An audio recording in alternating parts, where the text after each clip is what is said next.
Okay, so with the Cuisinart K cup machine, you know, I got this clean light and I couldn't figure out how to get this out when this comes up. So you have to descale it kind of like a Keurig.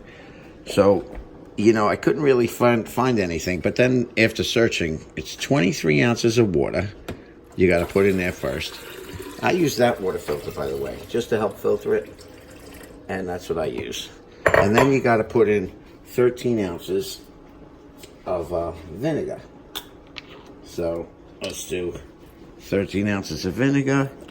I'm going to do it exact. This is your 13. And you put that in there.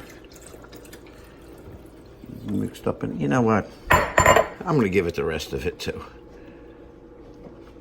Let it all go in there. There's only an extra little bit. Make it a little stronger than it's supposed to be. And then, you know what? I could probably use this thing to fit under there. That'll work. Close this up. Now you hold these two buttons at once until it starts activating. You see the clean light flashing and it's running through the machine. Now what I like about this machine, it's quicker than the Keurig as far as the warm-up time. It's actually quicker all the way around. So like in the camper, I think that I'm going to put this one in the camper and bring the Keurig back to the house, because this one, you turn it on, now you're running off batteries, you have inverters, whatever you have at the campground, or you don't want to run your generator too long. You turn this one on, it starts making the cup within the first, say, 5 or 6 seconds it starts. Where a Keurig, it's going to sit there for about 1.5 minutes before it warms up, and then it'll start making the cup for a minute. So a minute's a minute. It's a little quicker. So you do this, and then that Keurig, that thing will be clean. I want to watch this and make sure. This is the first time I'm actually doing this.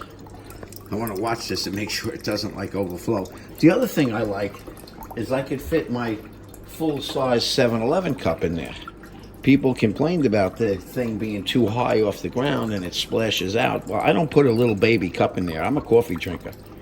So the Keurig machine, I used to have to slide the bottom out to fit it in there. This one, I don't have to. But when this is all said and done, then you just put your regular water in there again. I'm going to use the filtered water and just run one whole thing through it, just to make sure they say one cycle. I'm going to run it through a lot of cycles because I know my Keurig took more than one cycle. See, now it's flashing. I don't know what it's telling me. It's refilling. I think it's going to work, let's say. And hopefully it'll clean the thing out. Do I see? I do see a little couple of things sitting in there. Yeah, look, the clean light went out. Look at that. It's gone. So that's it. It didn't even use all of it. What do I have to make such a big thing for? It didn't even use all of it. I think I'm going to do it again. I think I'm going to run it through 2 cycles of that just to make sure it's extra clean. Give it 2 cycles.